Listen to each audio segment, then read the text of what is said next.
Hey everyone, welcome back to BeamNG.drive once again. Today we are on Journey the Long Road. I didn't expect us to be back on this map quite so soon, but somebody did suggest this challenge, so we're going to go ahead with it, and that is to see if we can set a very fast time off-road getting to Mom's house, and we're going to be following a very similar route as to what you see here. We're not going to be taking the road like we did last time when we did this in a fast car, but we're going to see if we can beat that time.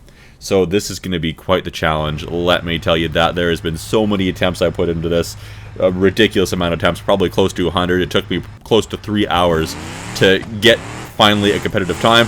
There's the time to beat from the last run when we did this in a fast car, and let's see if we can beat that time being completely off-road. So first up the hill, full speed ahead, zipping down the hill now through all the trees, and we want to get through the section as fast as we can. I had lots and lots of practice at this first little bit here because I crashed into these trees so many times. I am on it as much as possible. It's right at the beginning. We have absolutely nothing to lose. Well, sort of. If we hit a tree at this point, we have to reset ourselves back 30 seconds, not, you know, the 17 minutes and 36 seconds or however long it ends up taking us, that being the time that we had set last time using the road only. So I wanted to go to the right a little bit here. Previously, I had done that a lot, and I had very mixed results. There was always times where I hit a bump weird, and then random things like this would happen, and almost immediately at the beginning, less than a minute in, we've already rolled ourselves. Luckily, this vehicle is quite tough. It's got quite the roll cage on it. We're going different routes here than we planned to already. We're just getting pulled around by the little hills and the bumps and having to avoid trees, and we're not in complete control for very much of this run. Just to be completely honest, the ground and my vehicle had a mind of their own and just went wherever, and I had to just kind of nudge myself a little to the left, a little to the right, keep myself on track. Ooh, a bit of a hard landing there, but yeah, like I was saying, this vehicle is quite tough.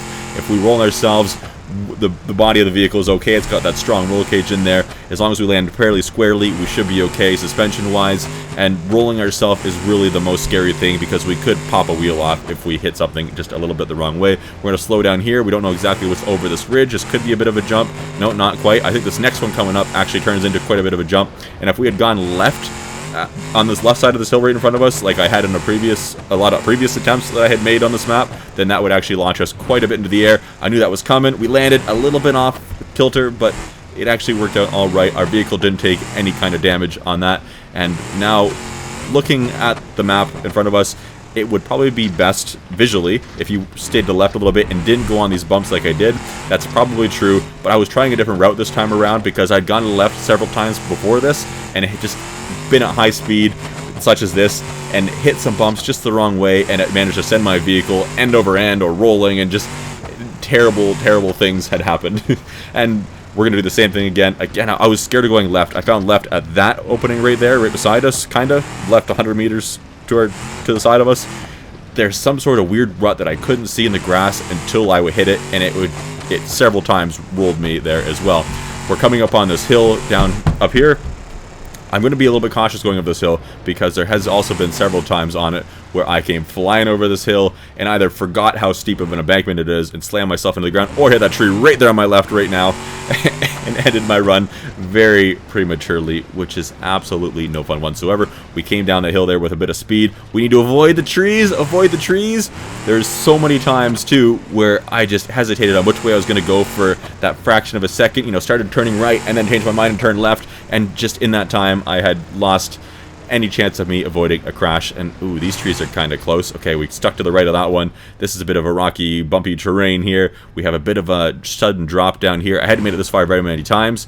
So what's the best route? Well, I don't have time to sit there and figure it out, so I'm just going to have to go down with this. I'm pretty sure it's something that our vehicle can handle. Looks like it is. And now we are beginning our downhill descent. And we are, in some serious danger. Can we keep it on the wheels? No, we cannot. There goes our spare tire. That's fine. We didn't need that anyway. It's just weighing us down. I mean, what are we going to do? Stop and pull over and put that one on? No, get rid of it. Get rid of it. I should mention, the only thing I changed in this vehicle is putting the Stage 3 Performance Long Block in it. I didn't even put nitrous in there. I'm not using any vehicle-related mods. Only mods I'm using at the moment are the horsepower and all that indicator in the bottom left corner there, as well as obviously this map itself, which is Journey the Long Road, as you may have seen at the beginning there. And as I mentioned, we have to be careful coming down here. We are using mostly our brakes. We're not using a whole lot of throttle, but there are some really weird sections. And this tree is a little bit awkward in the middle of this dip too, but there's some weird sections in this dip that are kind of squared or triangular based, not really smooth things that we want to hit. Even with the heavy suspension on this vehicle, it could still do some serious damage, tear us apart, or at the very least flip us over and send us rolling end over end. We've already rolled this thing 2 times. We've gotten quite lucky to get away with pretty minimal damage. Nothing substantial that is affecting our vehicle's performance or steering at this point. But we are a long ways away from being complete this run, and we are just about 5 minutes in. That gives us, what, 12.5 minutes or so to go, and ooh, that was a really weird landing. We landed right on the side on the wheels. That's not good for. The engine is started with oil again, but that's not a big deal. I'm not too worried about the engine in this thing as long as we keep our radiator. And how much of a radiator does this thing even need? I mean, there's hardly any bodywork to it. Does it need one? I don't know. We don't want to find out though. Let's keep going down here, keep as much speed as we dare. The farther and farther I get into this, the more and more cautious I want to be, because the more and more afraid I am that I have to start over again. And I think there's only been, I don't think there's any other times I made it this far on this attempt. So really, it's all or nothing now. I will be heartbroken if I make it 3/4 of the way to the end and then fail spectacularly. Ooh, that was close. For a second there, I thought we were going into that tiny little tree back there. Oh, that's a big bump, a little bit of airtime there. I didn't see that coming. It's so hard to see these little bumps and the weird little geometry things going on in the grass here. It's just obstructed by all that grass. We're keeping up as much speed as we can, once again, as fast as we dare. There's even a lot of these really tiny little ridges that are just enough to kind of hide any kind of obstacles coming up. Even sometimes little trees, or even just, you know, little dips, once again. And ooh, don't get too close to that little tree. We cut it a bit close there. That's okay. What's coming up over here? Yeah, it's just the way the land is shaped can so easily hide things more than you'd expect. And ooh, that's a bit of a hard landing, but that's okay. This vehicle is purpose-built for those kinds of things. It can handle it. This is why I took this vehicle. I wanted to take a vehicle that would be the fastest possible. I could have souped it up a little bit quicker, but really I didn't want to be super crazy. I mean, really all I could have done is nitrous, I think, unless I went to mods, but let's not go too insane. Now, we are nearing the edge of this first section. We'll call the section we're just finishing the forest, and we're going to be entering what we're going to call the desert section. So, on our fast run now, we're at about 6 minutes and 50 seconds or so, completing this first section. In the on-road time trial, we did it in 4 minutes and 13 seconds. Ooh, we are going end over end again. That looks like it really hurts.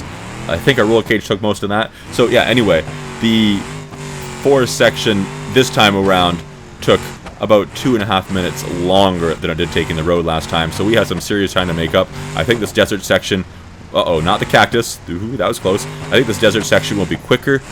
Off-road here, we'll just have to see what kind of times we achieve when we get to the end of the desert section. And this part of the map here is probably the most boring part of the map, just because it's mostly smooth ground. The only real obstacle are all of these cactuses, and as a result, the cactuses aren't our biggest danger that we need to face. There are a few tiny little blind hills that come up that we need to be a bit cautious of. They could hide, again, cactuses as we cross our road for the first time there. We're going to be crossing it at least one more time on our route. But you can hear the engine here too. It's just like, it seems like it can't quite find the gear that it wants. Maybe this is a 3-speed transmission. I can't remember. Maybe it was already in max. But either way, we're bouncing off of the limiter, and the thing just does not like it. Maybe it's a combination of our steering now being a little bit messed up. Oh, watch that little cactus! And also just that we're on fairly loose terrain. But yeah, I think we're just pinned maximum speed, 3rd gear, which is all we've got. Well, that's okay. This thing isn't really meant for amazing top speed, but I tell you, the 180 kilometers an hour or so that we're going is still quite respectable. Now we're getting most of the way through the desert here. We avoided the UFO back there. We didn't get abducted this time. I know, I've got to mention that every single time we see it, right? I'm going to slow down a little bit here. I need to make a plan. I need to try to look at the ground ahead of me, as far ahead of me as I can, and kind of look at where these little sections that may be a danger are that I need to avoid. And now we're getting closer and closer to the end of this desert section.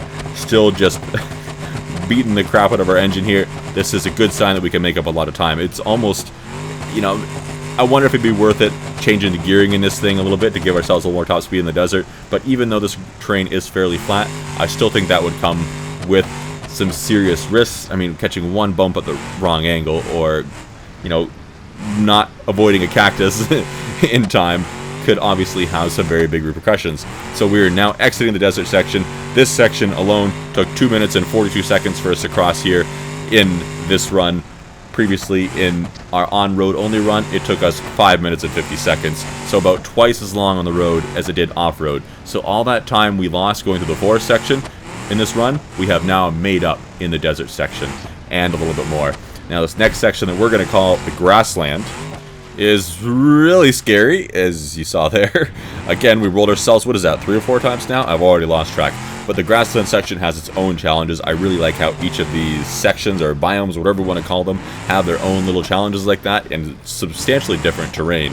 I mean, whether it be trees, or basically the same thing in cactuses, but different levels of terrain is insane. Look at all these deep dips we have now. There's going to be some big rocks eventually that could be hidden over top of one of these dips that we won't see until the last second, but I think the chances of us rolling ourselves in this section are quite a bit higher. If we go over one of these big jumps, ooh, almost like we did there, and land quite weird, we could absolutely fling ourselves over, and we've gotten lucky enough so far that we haven't substantially damaged our drivetrain. Our steering's a little bit cockeyed, but that's not a big deal. I need to be careful with this trench. It's on my left now here too. If I approach it in a weird way, I could even just nosedive myself into the far side of the thing, and that would be run over. And you may notice that I am getting a little bit more cautious as time goes on here, because I don't want to have to start this run over, but at the same time, I'm still trying to be fairly aggressive as I think I can be, because stuff like that can happen so easy. I mean, if we had done that a little bit to the left, we might have bounced off one of those big rocks, and that could have ended us. At this point, our I think that's part of a snorkel system on top of the vehicle, is, and has been for a few minutes now, flapping around in the breeze. It's really...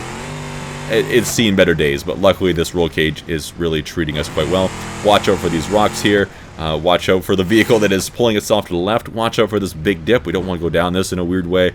We kind of nosedived a tiny bit there, but it's okay. It's fine. I was trying to watch out for all these obstacles as much as possible. You probably noticed me zoom my camera out on a couple different occasions to try to see over top of hills and obstacles in front of me and really scout out what's coming up in front of me. I need to try to plan these routes as far ahead as I can, especially when we get to the snowy section here in a minute. You are going to notice that I really do need to plan my route ahead of time very well. And I haven't driven this off-road section of the map really much ever. A couple times that you've seen in previous videos, but not enough for me to know really what to expect or have a particular route picked out in my mind or anything like that. So we're kind of winging it here. We're going to get ourselves back down on one of these dips. We're now leaving the grassland type section, and we're now entering what we're going to call the tundra section. So the grassland section this time around took us 2 minutes and 41 seconds. It took us 2 minutes and 45 seconds when we're using the roads only. So that's a very, very similar time. So I think now we might even be a little bit ahead of where we were on the road. And the road in this section was probably the slowest going, maybe not the longest, but it felt like the slowest average speed when we were on the road only, just because things were a little bit more twisty and turny. It was uphill, and things were a tiny bit more slippery, which made things risky. And in the same thing with the on-road time trial, it took me quite a few attempts, not nearly as many as this, but I was being a little more cautious as we get closer to the end of the map there as well, because I didn't want to put it into a tree or run it off the road at the last second. And ooh, this dip is pretty deep. We still have very similar terrain as we did in the grassland in this section here, but we have more trees to deal with now, and the trees, I don't know if I like them more than rocks or not. There's definitely more trees than there were rocks, but at least you can see the trees approaching a little bit better over top of the hill because of their height. So very soon here, I need to start planning my route much better. I know roughly where Mom's house is, but I don't have any kind of waypoint set up, so part of the challenge is going to be for me to try to, locate the thing. And do I have memorized where it's located? Did I study where it's located anymore before I started this thing? No, I didn't. And at this point, I'm starting to think about that in my head. I'm thinking, how am I going to find this thing? I know from previous attempts and previous explorations of this map that it's going to be hard to find. I don't know, like if I could find part of the road, I could kind of follow it parallel, but I'm approaching from the wrong side. The road approaches from way over there on my left somewhere. And I'm looking at this hillside, this mountain kind of, in the horizon there, looking at that, thinking I need to move up to the right because I'm sliding down this hill. I need to try to be on top of this hill as much as I can. That'll, one, probably give me the smoothest journey through here and give me the option of moving down the mountain or hill, whatever you want to call it, towards my right is whenever I see convenient. And also, I'm not going to be fighting gravity the entire time, which sounds way better as well. So now, I'm not expecting to see it quite yet, but I'm starting to glance over to my right a little bit more and more. I'm looking for Mom's house. I'm wondering exactly where that thing is going to appear. You think we've been there enough now to know where it is, right? But nah. Previously, it's just been follow this road that has absolutely no turns that you could realistically make and go the wrong direction of before. And now, instead, go navigate the forest. Go navigate the snow and the trees and try to find the thing on a massive, massive, very well put together map. Thank you once again, Spencer, for creating this map. It's wonderful. It's brought myself so much enjoyment, and I think it's safe to say a lot of viewers some very good enjoyment as well. Oh no, trees, trees, trees! Ooh! This map almost just brought us some anything but enjoyment right there. That was so close to being the end of our run, so close to the end. Where is Mom's house? I'm starting to wonder where this thing really is. I'm expecting to see it. I'm starting to get paranoid that maybe I've gone by it. I don't think I have yet, but I'm quite concerned about it. We only have about 2 minutes left of time, so you know, this is looking like it might be pretty close, but where is Mom's house? We don't know exactly where it is. I'm pinning the camera on more, trying to find any sign of the thing, trying to see if I can see a bit of a bottom out there, trying to see if we can find that road that leads to it for a sign that we may have overshot the thing, trying not to crash into trees still at the same time. But where is it? This is making me nervous, because if I can't find this house now, then this run is as good as, you know, it's garbage. There's no point in me continuing, and there's no way I'm going to set a competitive time if I can't find it. I've now got just a little bit over 2 minutes left, or sorry, just a little over 1 minute left to find Mom's house. Where is this thing? The last time I found it an off-road route, I'm pretty sure I overshot it a bit, and I'm worried I'm going to do the same thing again, but I don't really have any proper landmarks that I can use to help myself find it. I'm thinking it's to my right still, which is why I'm looking that direction more. But I'm starting to wonder if it's to my left, because I am getting myself farther and farther away from that mountain to my left. And I know, well, sort of almost roughly the distance away from that mountain that this house should be. This terrain is not helping anything. It's making my top speed very difficult. I feel like I'm going against the grain here. I feel like I'm trying to swim out into the ocean when there's some massive waves coming in. It's just really not helping. We now have about 30 seconds left to find the thing. I'm zooming the camera out a bit, trying to look, and wait, is that... I think I see a rock, and I know there's a big rock right beside Mom's house, so I'm hoping that's it. I'm going to get over there as quick as I can, put my foot down a little bit, still try not to crash into any trees. It would be heartbreaking to do that. I've now only got about 15 seconds left to get there, though. I need to get going quick. It's all or nothing. I didn't know the time during this run when I was actually driving it, so I just knew that time was getting close. I didn't have the timer, and there's Mom's house right there. I've only got 4 seconds left. Can I make it? And... maybe? Officially, I'm going to call this time 17:38, which is only a very, very close 2 seconds longer than it took us to get here on the road, which the fact that the time was even close, I think, is absolutely amazing. That means that our sector time here in the Tundra area took us about 5 minutes and 25 seconds, and that's just a little bit slower than the 4 minutes and 48 seconds it took us when we were taking the road only. So as I end off this video doing some celebratory donuts, and we have a time that we're not too certain of, because I didn't set up waypoints like a smart person would do, we celebrate, we end this video, we end this 3 hours almost of frustration that I had wanting to give up on this video completely. But thank you everyone for watching. I kept in it for you. See you next time.